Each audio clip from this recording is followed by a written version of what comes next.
Hi, I'm Amy Browne. Good morning and welcome to this WERU special program. Today we're taking you to two of the events that took place in the area recently to commemorate Martin Luther King Day.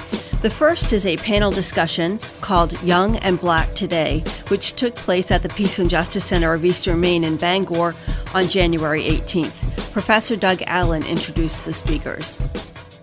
When we were thinking about what program to have this year, this was after Ferguson, and then what was happening subsequently, New York, Cleveland, so forth, publicizing all of these issues, and then with the Black Lives Count, hands up, don't shoot, I can't breathe, and this became a major concern all over the country.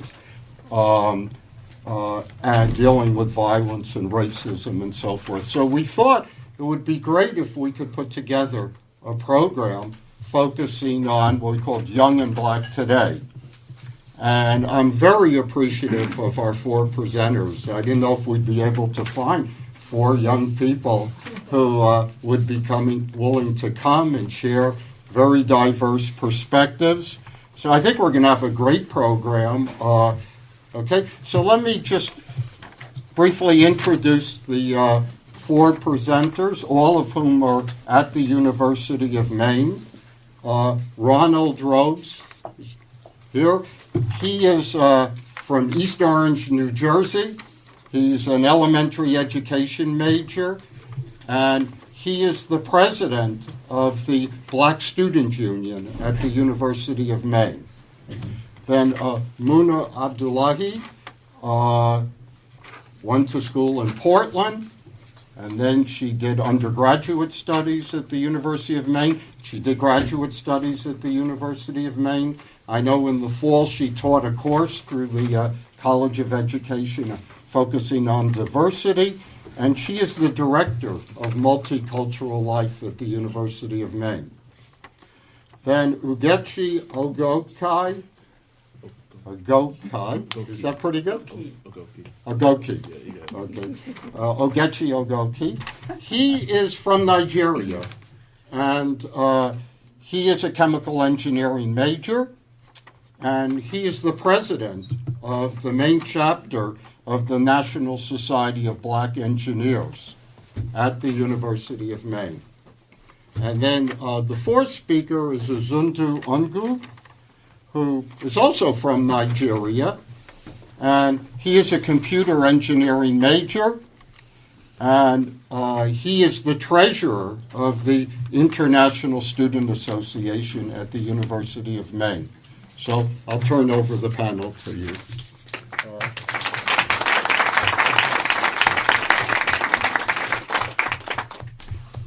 So we'll do it in the order I introduced you, right?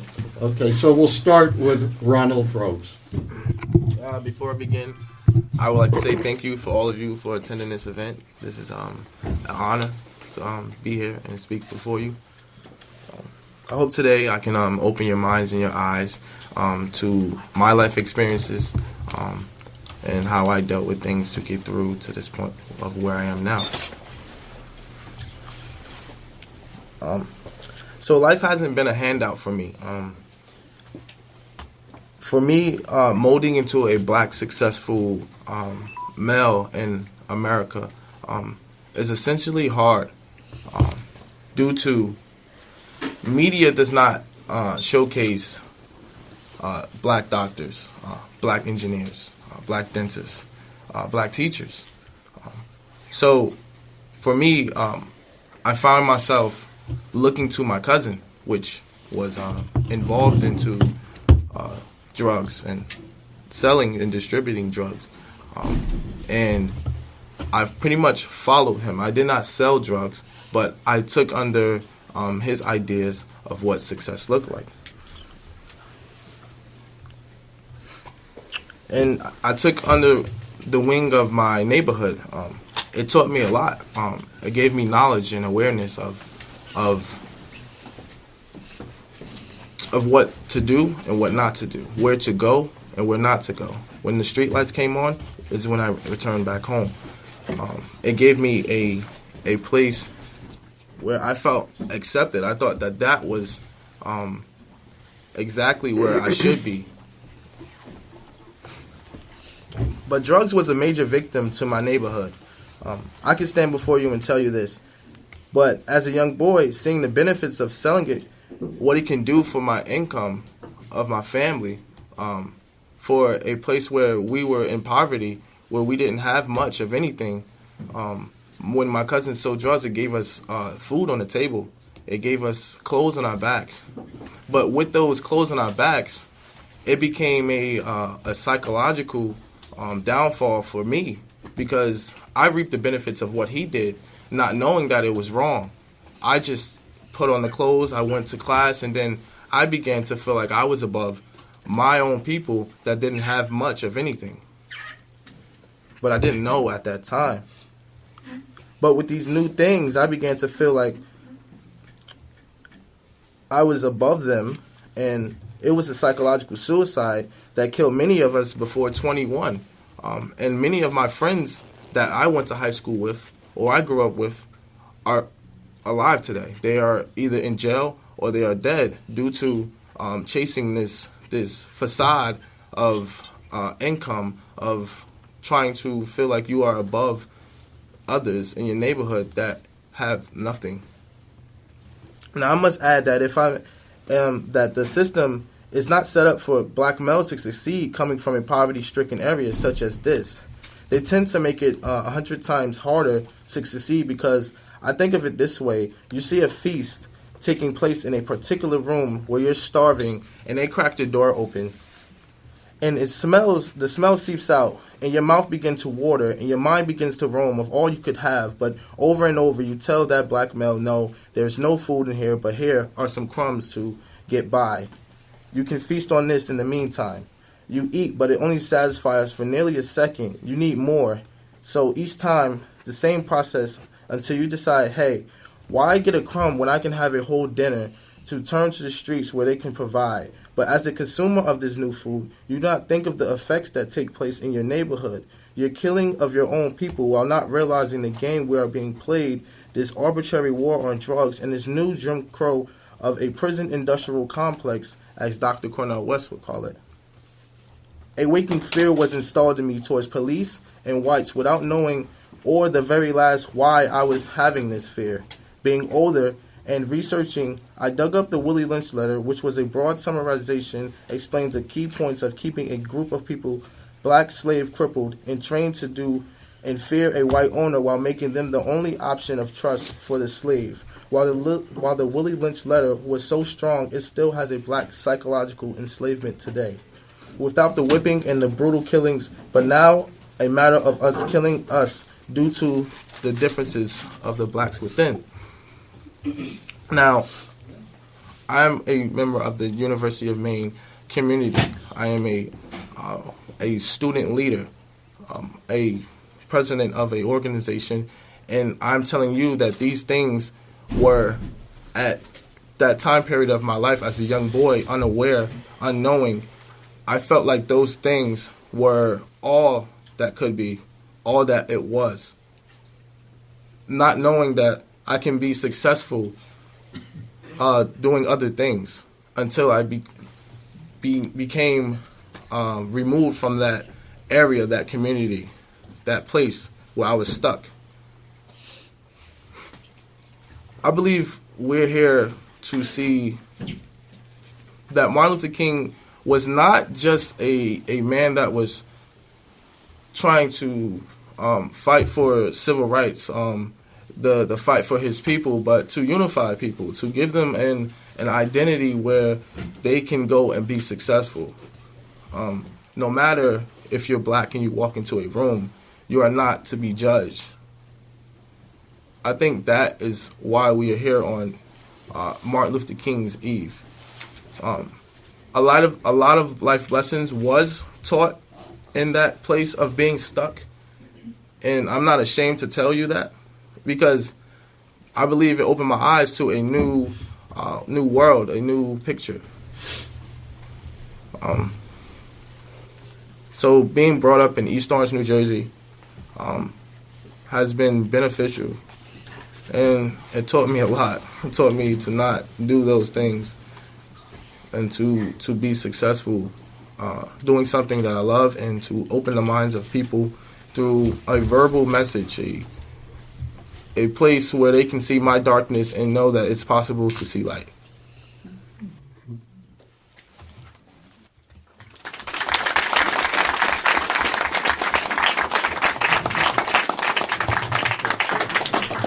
Hello everyone, my name is Muna, and I would like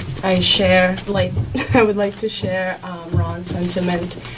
I'm really happy that we can have a program like this. It's extremely important. I would like to spend some time talking about my experience as a woman of color at the University of Maine.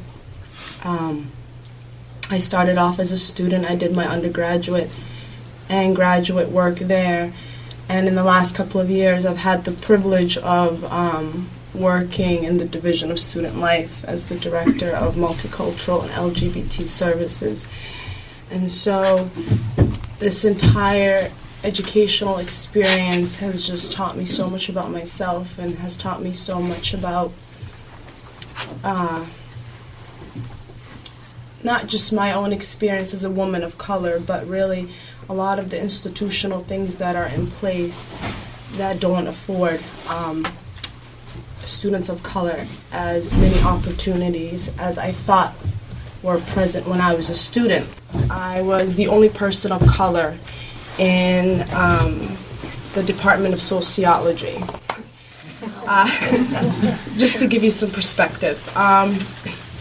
And for 4 years, I spent a lot of time asking myself why there was a lack of representation, people of color representation, in both the curriculum and also in the classroom. I didn't have professors that looked like me. I didn't have professors that understood my experience as a woman of color. I didn't have any professors that understood the entire intersectionality of one's identity.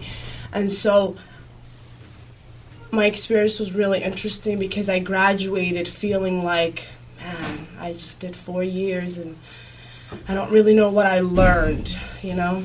And I felt like, in a way, I was sort of cheated out of the I guess it didn't meet my expectation. So that was the classroom, and then there was the rest of the school, and it was really difficult. Undergrad was very difficult because there weren't any networks in place to support women of color. I mean, there weren't many of us to begin with, but we didn't have. There just wasn't a lot of different things in place to support us or anything like that, and so oftentimes people couldn't really understand or relate to some of the experiences. And so a lot of us spent most of our time in the Office of Multicultural Student Life.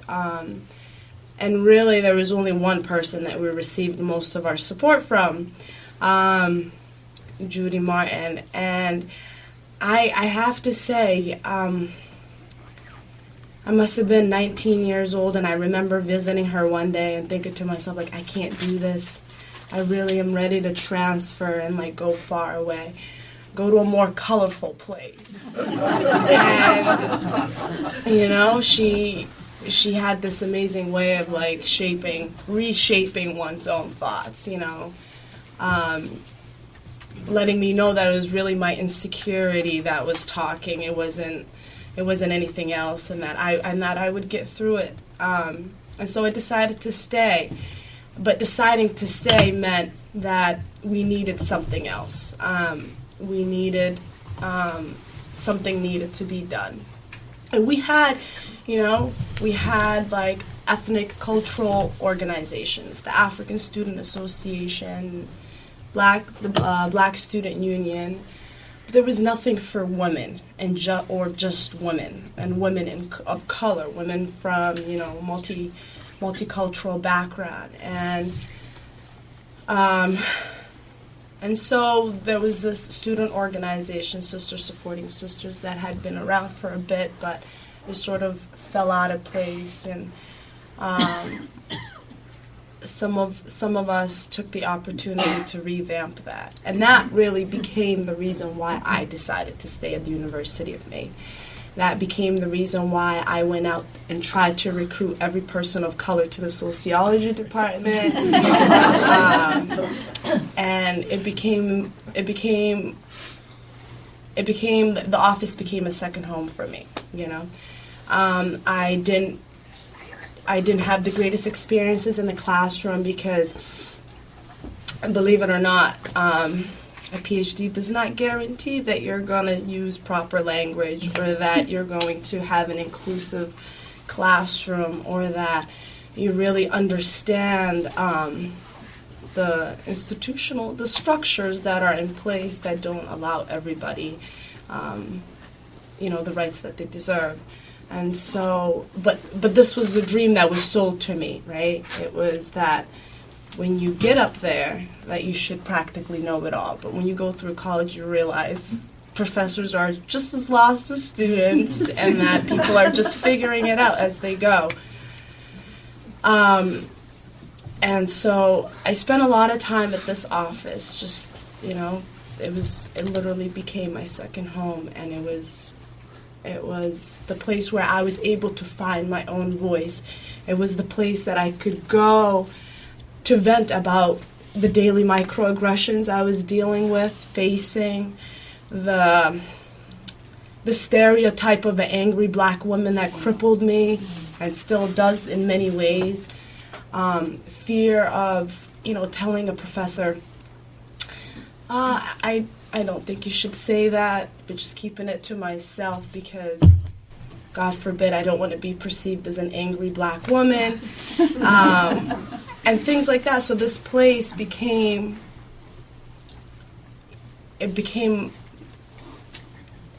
essentially a place where I was able to find my voice. I was no longer silenced. I was no longer, I was, but I've learned to talk and actually say things, and like, it's interesting because all throughout, the campus, we didn't, as many classes that I've taken, as many professors as I've come into contact with, really my mentor and my main support system was like in this office. It was really Judy that got me through it all. And it's so interesting now to look back and really reflect on the entire experience, because a lot of those things still exist. The microaggressions are there. I'm less insecure about it now, of course. I'm able to talk about it, and I'm able to understand. I'm able to better understand my own social place now. I no longer feel like I no longer feel intimidated by that power dynamic, is essentially what I'm trying to say. So now I could really talk about it. But those things are still in place, and now the campus structure is so different. There are a lot more women of color, of course, and they're able to network easily now. They're able to form social groups and create a community for themselves. However, the daily microaggressions, the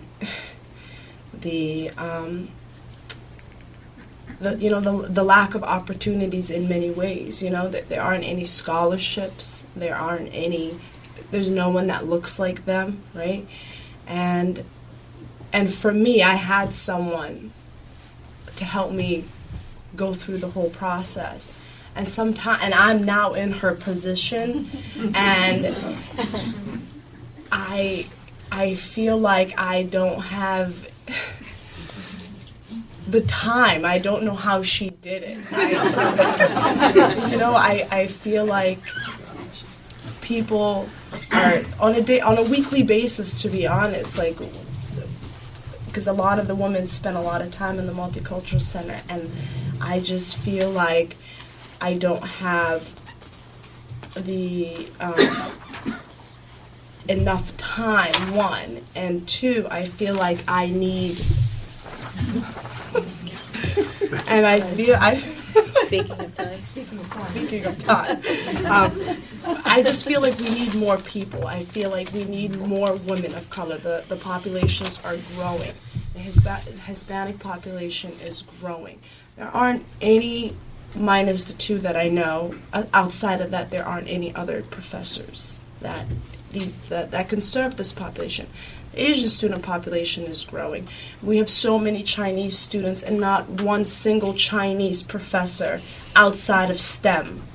And so things like that really concern me, because the institution's large goal is diversity, which is great and very much needed. However, there aren't any structures in place to support that. And so you bring all these students a lot of them coming from urban areas, and they have no one to talk to. I mean, Maine, no one even knows where Maine is. A lot of people think we're part of Canada. And so they come and then they experience a huge culture shock, and they have no one to talk to. And so I'll end by saying that a lot of positive things have happened. I'm glad that the women of color today aren't experiencing a lot of the things that I've experienced. I'm glad that the sociology department has more people of color, but there's so much more that needs to be done. And I think that is essentially what King's dream comes to. It's continuing it. It's not forgetting, but also moving forward.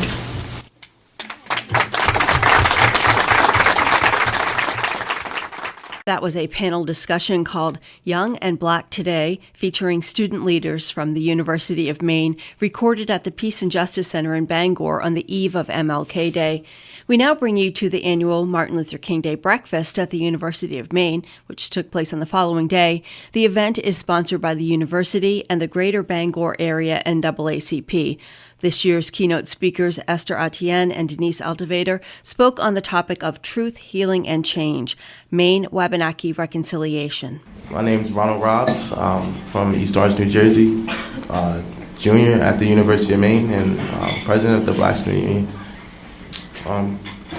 Now it's time for our keynote address by Esther Etienne, co-director of the Maine Wabanaki Reach, and Dennis Altivator, Youth Outreach and Education Coordinator for Maine Wabanaki Reach. Esther Etienne, Passamaquoddy tribal citizen, holds an MSW for the University of Maine. She came to the Muskie School of Public Service at the University of Southern Maine 10 years ago to work with young people in their transition out of foster care. For 7 years prior to this, she worked for the Penobscot Nation Department of Human Services, providing family support and community program development services.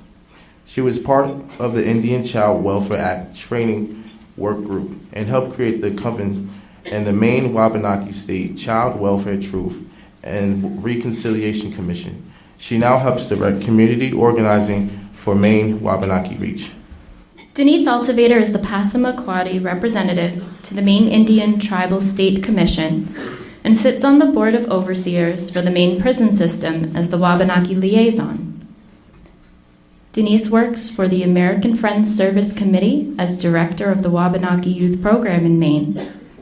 She has created a supportive web of connection and communication in a region where Native communities have been isolated and often been powerless for decades. Countless Native youth have benefited from her tireless commitment and non-judgmental support. As one of the original group that conceptualized and established the Truth Commission process, Denise has bravely shared her story in order to promote understanding of the journey from trauma to healing. Her efforts have all been in support of those impacted by the Truth and Reconciliation Commission. Let's welcome them now to the podium.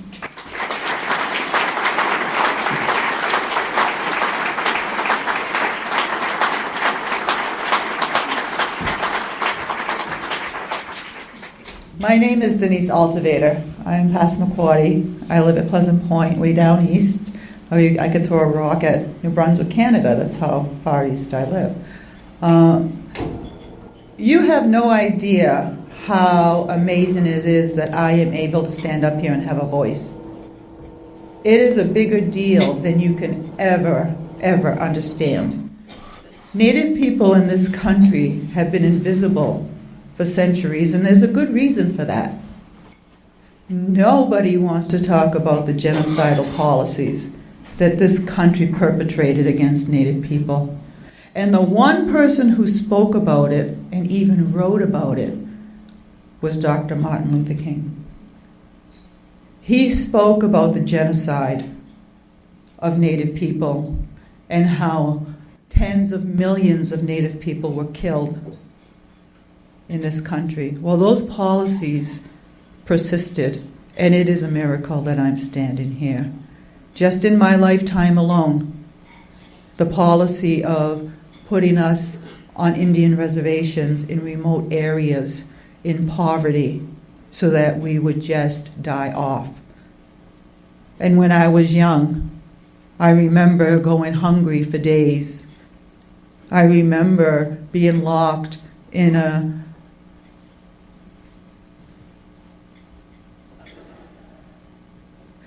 attic.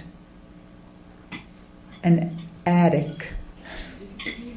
I just got out of the hospital. So that's what's helping me. And hearing and watching the children playing in the sun and laughing and just being hot in this tiny little window with my 5 sisters and not being able to be with them. I'm one of those people who the state put in a non-native foster home as part of an experiment. I was removed the way John Dennis spoke about his mother having her belongings put in garbage bags. They showed up, they put our stuff in garbage bags. And I just recently learned that as they tore me and dragged me into the car, that I was screaming and fighting. Someone who saw that just told me, and I didn't remember that. So when I talk about having a voice, for me, the work of Dr. Martin Luther King was about everyone having a voice. He didn't just fight for civil rights. He just didn't just fight for equality. He fought so that every human person could live and have a life no matter what color your skin was and be treated the same as everybody else. One of the things that I found, a quote that he wrote, everyone has a voice and everyone needs to be heard because silence is the end of freedom. And for a long time, in my lifetime, I never had a voice until 15 years ago when I joined Esther and the Muskie School and the state to work on child welfare issues. That was the first time I was ever allowed to speak in a forum that was not just for the exercise of speaking when people would walk away and nothing would happen, because that's what we do in this country. We get up and we allow people to come and speak, but it's superficial. Nothing is ever done with it. So this was the first time I had a chance to have a voice in a place where I knew something was going to be done and something was going to change. And just being able to have that voice did something to me. Knowing people heard me and I was not invisible at that moment changed my life. Being able to allow my grandchildren and my children to know why I did what I did to them when they were growing up changed their lives.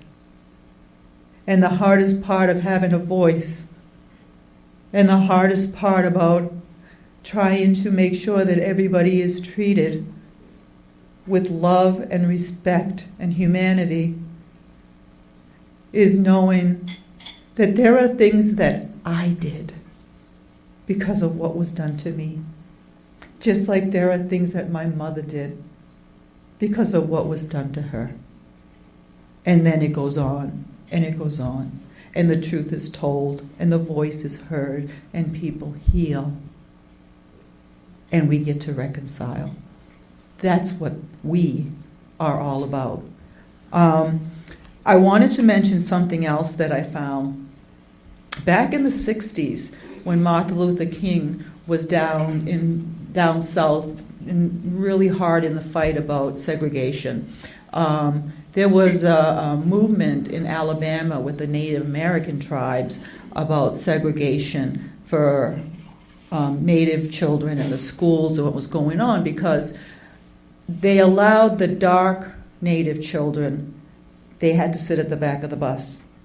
The light-skinned Native children were allowed to sit in the front of the bus. So there was a leader from the Porch Band of Indians, and I'm sorry, it was in the 50s. And he called Martin Luther King. And he came there, and he helped resolve that issue. People don't know that. People don't know that because we all don't have a voice. We all don't have a voice. I can't stand up here. I talked with my boss before I was doing this, and I told him how nervous I am. I work for the American Friends Service out of Philadelphia. My office is in Cambridge, Massachusetts, and my boss is an African-American man. He used to play college football for the Redskins. Really? Yes, he did. And he almost went pro. And he was talking to me about the privilege that he had over a Native American man who he once sat next to at lunch, who told him how horrible he felt that the team's name was the Redskins. And he realized at that moment that he had the privilege, because of what he was doing and who he was, to change that. And he started a movement to change that. The other thing he told me on the phone, he said, Denise, there is no way that I can stand up and not talk about the recent murders of African Americans that is shown all over TV. And that itself is the largest voice that has been avoided, that has been rationalized, that has been not ignored by the media, but ignored by the country. The only reason police officers would murder or shoot African American men had to be because they were horrible, bad men. We also, it was in 2014, his name was Alan Locke, he was from Rapid City. He was murdered by police officers. Never made the news. No one ever mentioned it. And so that's what I mean when I talk about not only us being invisible, because people don't want to deal with what happened, but when I talk about us not having a voice, to me, that's my focus. That's what I've learned when I've looked into the history of Dr. Martin Luther King, because that's what I'm about, having a voice, and the fact that I'm alive and I'm still here. Hello. Lewis Astratian, Beskumokadinel, Zibaya Gawijik, Wigo Banawapskewi, Nagablajiman. My name is Esther Atian. I am Passamaquoddy, Beskumokadi, people who spear Pollock. I'm from Zibayag, which is down east, where Denise lives. But I live here in Penobscot Territory, which is where we are now. I was very appreciative of Gizatanamuk for us to take a few moments of silence, because it's very important wherever you go to recognize the land and the territory that you're on. because we're all connected to the land. This is a pretty lengthy quote from Dr. King, which touches on some of the things that Denise was talking about. It really shows how he understood the connection between genocide, slavery, and colonialism. Our nation was born in genocide when it embraced the doctrine that the original American, the Indian, was an inferior race. Even before there were large numbers of Negroes on our shore, the scar of racial hatred had always disfigured colonial society. From the 16th century forward, blood flowed in battles over racial supremacy. We are perhaps the only nation which tried as a matter of national policy to wipe out its indigenous population. Moreover, we elevated that tragic experience into a noble crusade. Indeed, even today, we have not permitted ourselves to reject or feel remorse for this shameful episode. Our literature, our films, our drama, our folklore, all exalt it. Our children are still taught to respect the violence which reduced a red-skinned people of an earlier culture into a few fragmented groups herded into impoverished reservations. I'll reiterate what Denise said. We're not supposed to be here. The policies against Native people, Indigenous people in this territory was annihilation, eradication, dissemination, get rid of us because they needed the land. The policies against African Americans were one of racism. They need to exploit their labor to get at our land. I want to share it. You gotta keep pushing it, clicking it till it gets all. I'm used to having my own clicker. Denise is my substitute clicker. So I just want to share some statistics about Native people.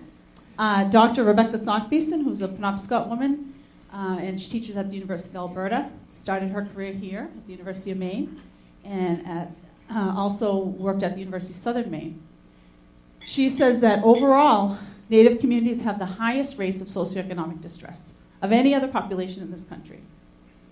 And it's not because we're lazy or we're stupid or there's something wrong with us or we just have bad luck. These statistics are a direct result of genocide, attempted genocide on a people. We have suffered a 98% population depletion since first contact. We're the most likely to be homeless and the less likely to own a home in our own territory. I don't want you to think that these statistics define who Native people are. We are still here, despite all of the efforts for us not to be here. Our people have been here for at least 13,000 years, and that we've only been in contact with Europeans for 500. And that's where we have seen most of our changes and impact in our communities. Go ahead. This looks familiar. It's the state of Maine, what's called the state of Maine now. And what you see in red represents all of Indigenous Wabanaki territory. What you see in red here represents all the territory that Wabanaki people have title to today. And right now, the Penobscot Nation, it's right here, right up the river, is in a battle with the state of Maine to assert that they have a right to the Penobscot River. The state of Maine has asked them to agree to a statement that they did not, that their reservation land did not include the river. The Penobscot people, who are a riverine people, they share a name with that river. So the policies and strategies of genocide look different today, but they're still there.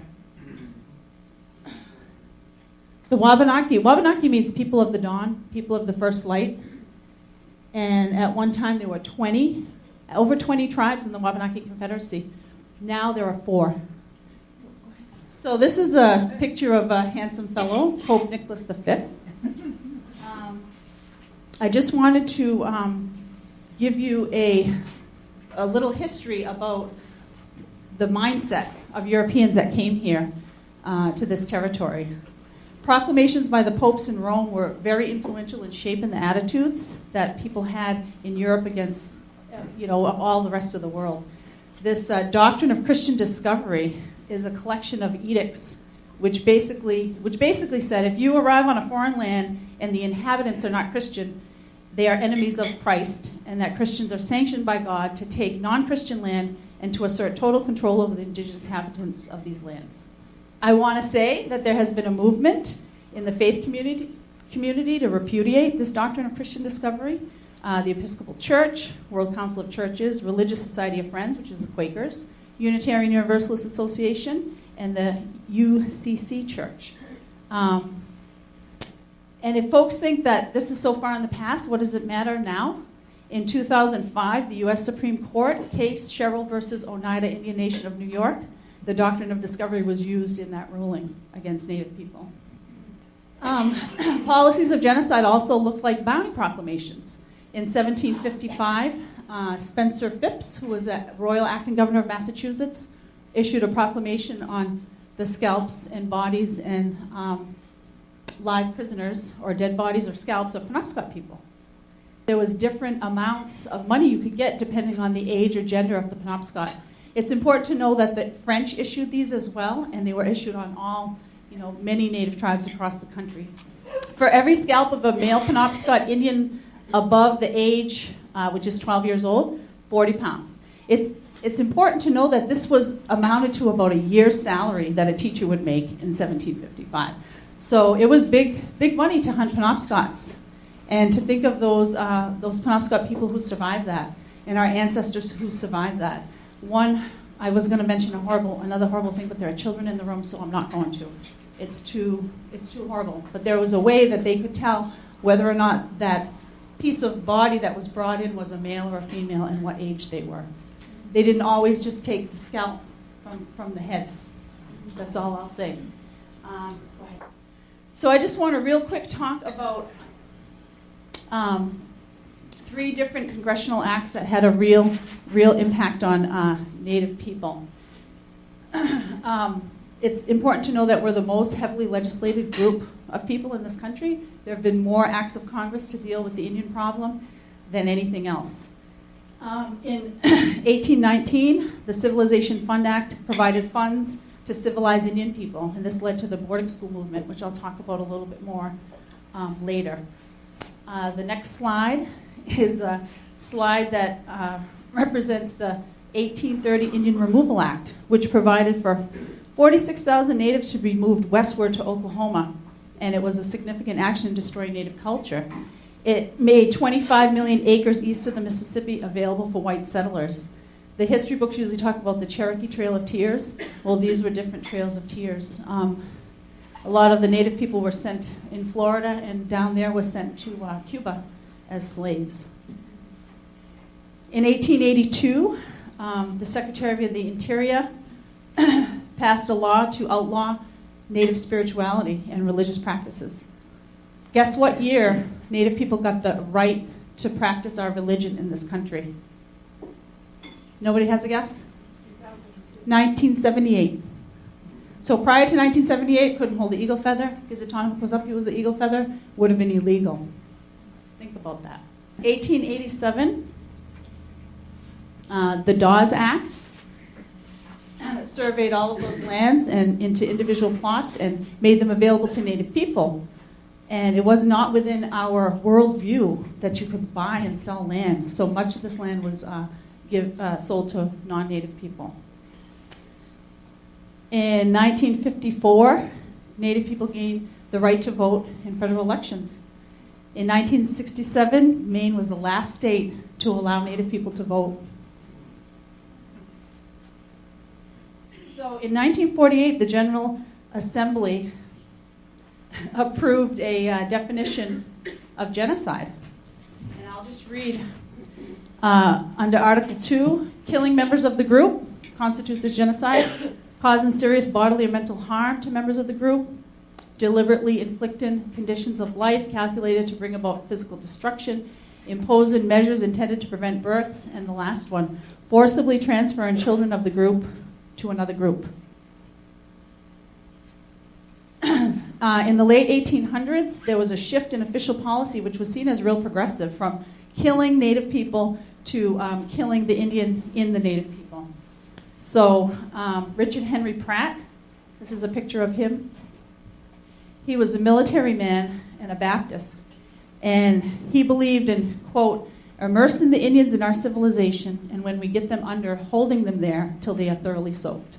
He saw it as his mission to kill the Indian and save the man.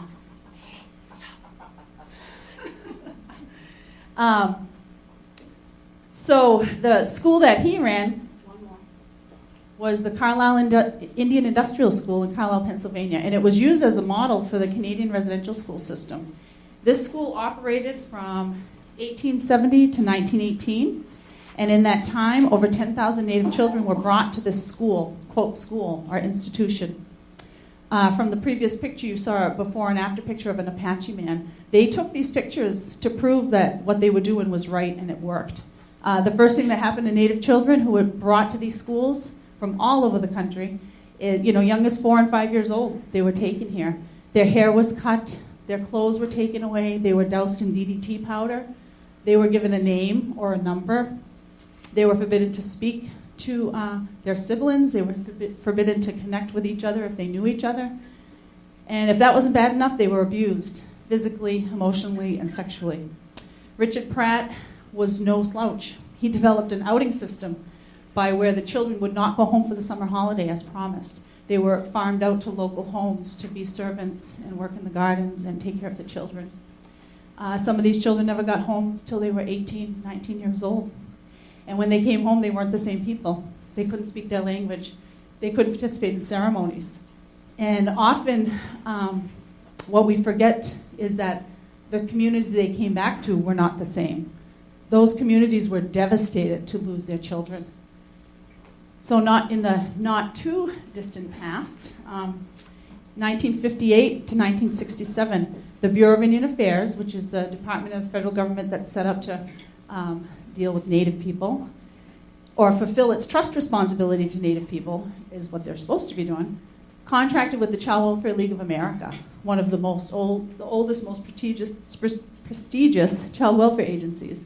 They wanted to conduct an experiment to prove that Native children were better off raised in white homes.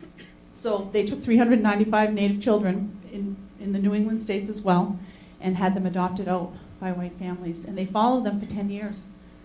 And they found out that Native children were not better off raised in white homes. Many of these children never found their way home. One of the commissioners of the TRC, Sandy Whitehawk, is one of those children. She was 17 months old when she was taken. She found her way back when she was 35. It took her that long to find her people.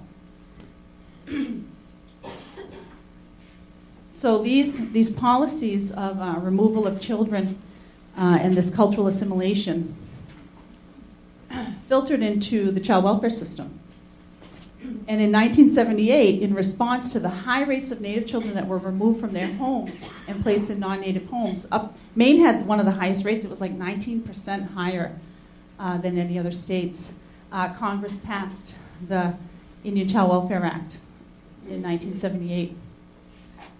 So, despite the passage of ICWA, which is a law that's designed to keep Native families together, there was still a lot of taking of Native children. So, in 1999, the state of Maine, they participated in a pilot review to review the child welfare system, and they were found to be out of compliance with this federal law, and they were in danger of losing some funds. So to their credit, they reached out to Native people. They reached out to all the tribes. I was working for Penobscot Nation at the time. They wanted our help in developing a training for their caseworkers to help them understand ICWA, to help them follow the law.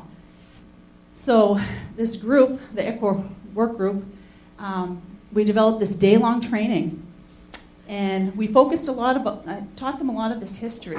We focused on trying to get caseworkers to understand why ICWA was necessary, so that they would internalize it and it would be part of their practice and who they are.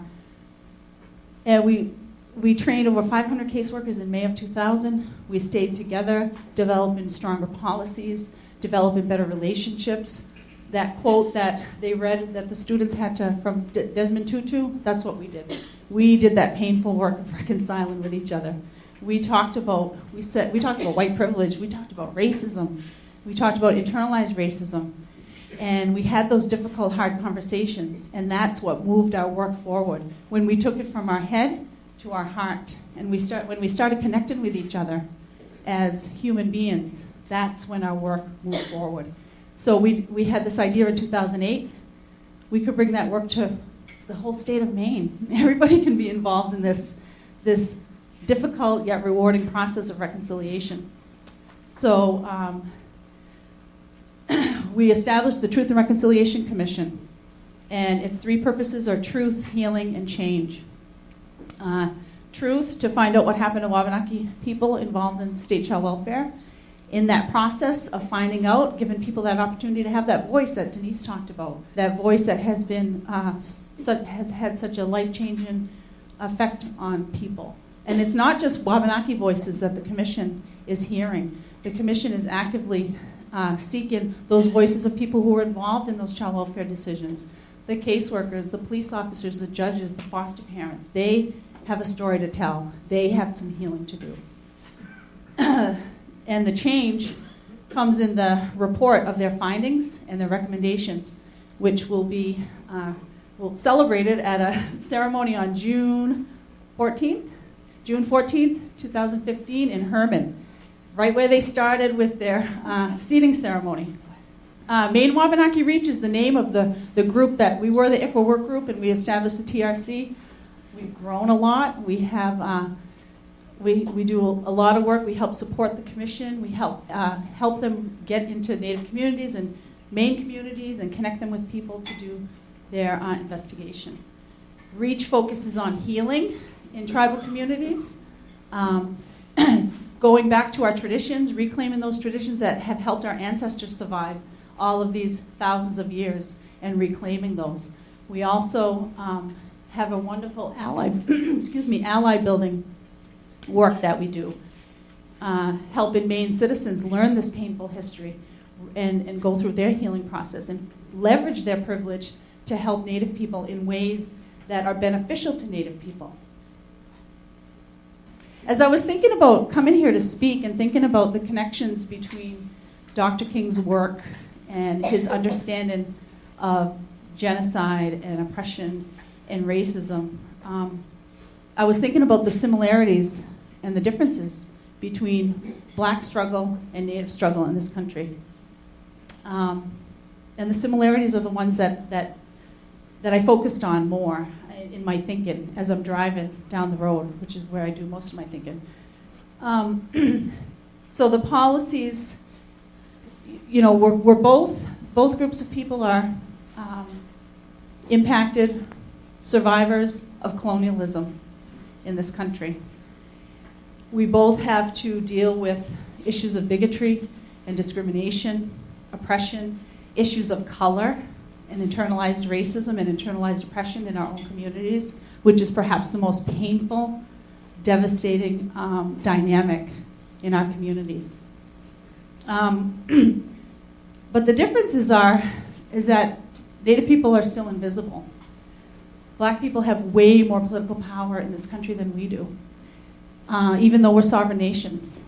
I think it's easier for America, as difficult as it was to get America to recognize slavery, I think that's still easier for them to recognize than to recognize genocide.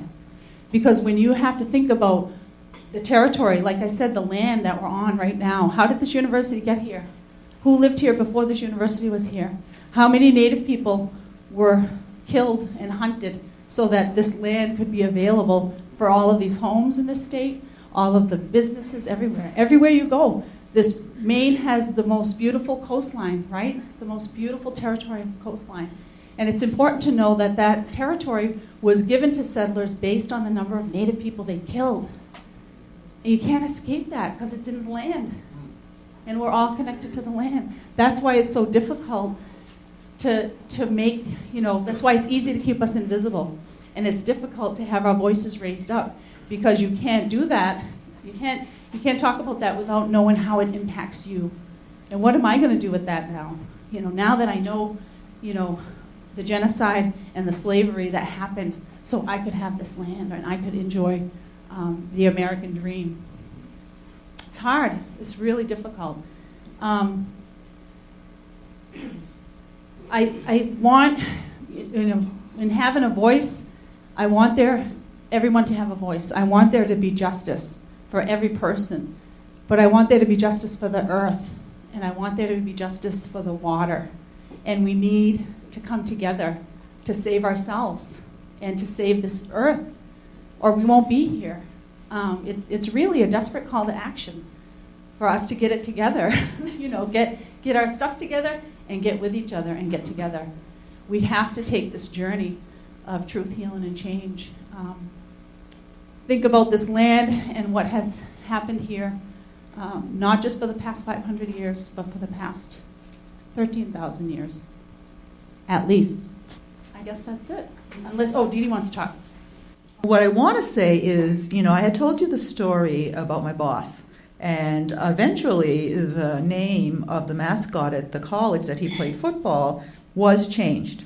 It wasn't changed when he was there, but he started the change. He had the privilege. Now, there are a lot of ways, although we have this history that is totally different, there are a lot of ways that we interact and interchange, and that as individuals, we have privilege that we need to acknowledge. I have privilege. As a Native person and as Native people who have the least amount of privilege in this country, I have privilege. And it's not only because I'm able to stand up here and speak. I sit on the board of the Maine State Prison. There are 5 of us. And there was an incident in the prison that happened to a black inmate. And the NAACP and other groups, advocacy groups, wanted to see the video of that incident. They were going to show the warden was fine with it, but as soon as the Attorney General got a hold of it, she refused to allow that video to be seen. So our board, it took us months and months of fighting to see that video. We were determined. And if we didn't see that video, I was going to resign, because what was the sense of being on the board? So we got to see the video. I saw that video. The video that the NAACP was not and still cannot see. And I am not allowed to talk about it. But I was allowed to see it. So there are different ways that different ones of us have privilege that we can use to make a change. And I really think that we need to come together more so that we can make those changes even bigger and greater. Thank you.